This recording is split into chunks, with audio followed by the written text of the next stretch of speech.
Longtime Discovery Institute friend and personal friend, Matt Scholz, who is himself a startup entrepreneur, and we're joined by him now. Matt, good to see you.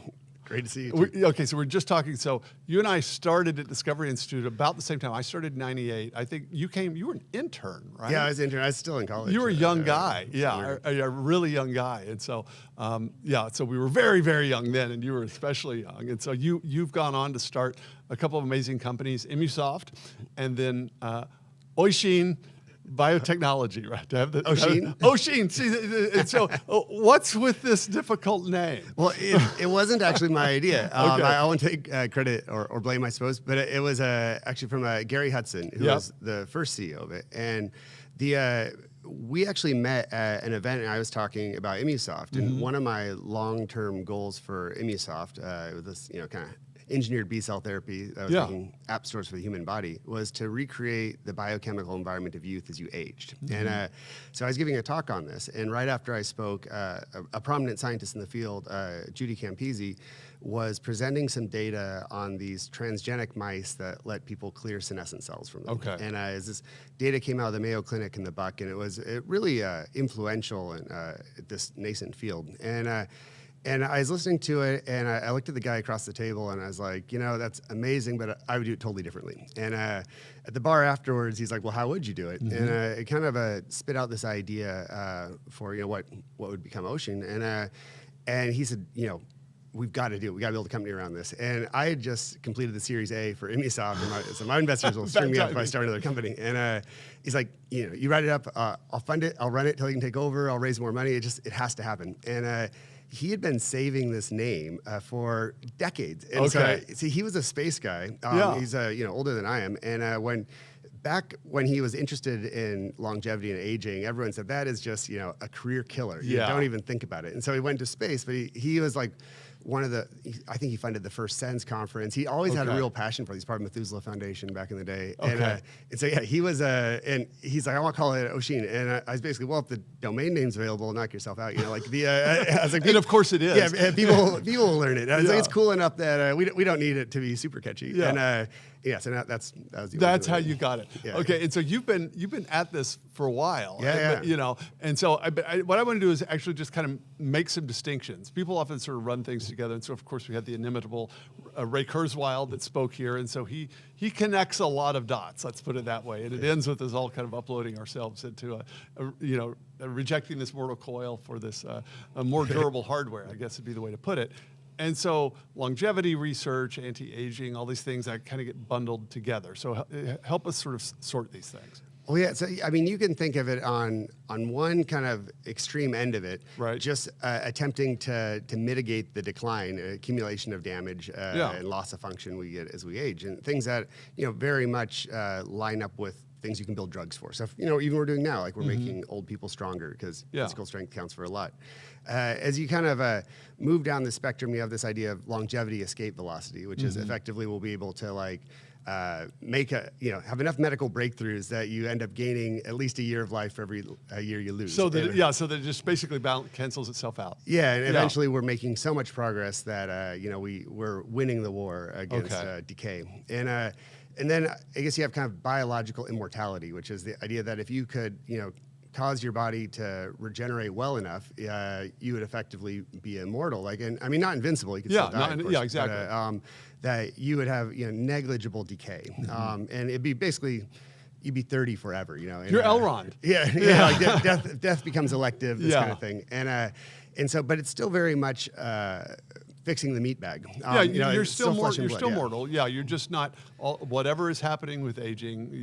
You quit doing that stuff. Yeah, and if you go closer to Kurzweil stuff, is you're actually trying to achieve immortality by getting rid of the human form. The body. So you put your consciousness into some kind of other vessel and go about that way. And this you have the versions of transhumanism, I guess broadly, that go into this. And I think, I'm not nearly as optimistic, having worked in technology for a long time. Humans actually live a long time. They're pretty robust. And one of the things that had enticed me about the field, really, was that there's nothing I'd encountered in computer science that really rivaled the complexity of even a single cell, let alone, humans. Yeah. And there is a weird middle ground, though, I guess, in that I think that humans are, effectively destined to control their genetic fate. Like we're ever since we existed, assuming we didn't wipe ourselves out first, we would effectively begin to manipulate the code of life, and that means that at some point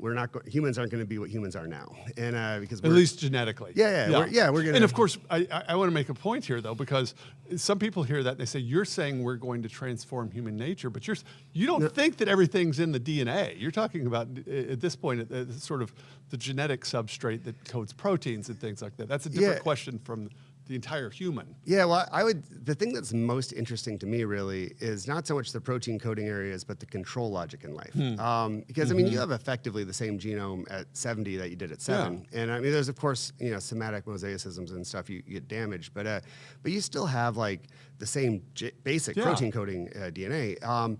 But you still accumulate damage and your tissues stop regenerating. And so I think the manipulation of that, like a holy grail of sorts in the field is this in situ tissue regeneration. Can I make an old tissue young again? Right. And you're probably going to have to make some hardware changes here, or at least changes the firmware. This came up in the panel of what software was. I thought wetware. Yeah. And I think everyone agrees that the chemistry of life is more or less a hardware. But when we were talking about software in two different lenses, one being the DNA itself, and the other being bioelectric control of that software. And I think it's an interesting point that I guess came up because we have an interesting group on the panel. Yes, we certainly do. But yeah, you could envision a world where humans physiologically are quite different than they are today, but you're still like flesh and blood, and the example that I've been paying the most attention to lately has been the bowhead whale. It's the only mammal we know that outlives us, and it outlives us by a lot, almost double. Like at least 200 years they live. Wow. And so the question is, okay, well, how does it live that long and not decay the way we do? And it's quite large. Yeah, it's huge. Yeah. And so it's a mammal, high metabolism, and it's swimming around the ocean, and we do all sorts of bad things to the ocean. Yeah, exactly. It's there for the ride. So there's whales, bowhead whales swimming around today that were swimming around when Thomas Jefferson was president. And I think an awful lot's changed in that time, and they're still happening. Minding their business. Yeah. And so some of the things we've been looking at with our collaborators primarily are the DNA repair pathways and the way that they manage and maintain their code and respond to damage. So what would you say has changed, or is anything changed or surprised you about your view from when you just first started this to now? Oh, well, I mean, every kind of thing you examine is always way more complicated than you could have imagined. Even the simple things, like, it's crazy. I mean, stuff that you think or it looks like it's settled or understood, and the more you peel back, the more it's just, oh my gosh, I have no idea what's going on. Absolutely. If we knew how complicated things were, then we'd never get started. And I as I got into it, I never thought I would miss a debugger. Like in the world of computer science, you have a really complicated chip, like billions of transistors, but you could effectively freeze it in time and tell the state of every one of them.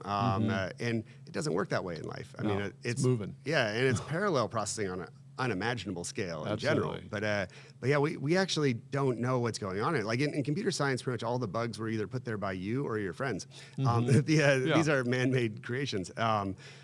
Life, it's unbelievable. Know what's going on. Yeah, I mean, we still use these crude computer metaphors because they're the best we have. Yeah. They're also very crude, though, when we're talking about organisms. For sure, yeah.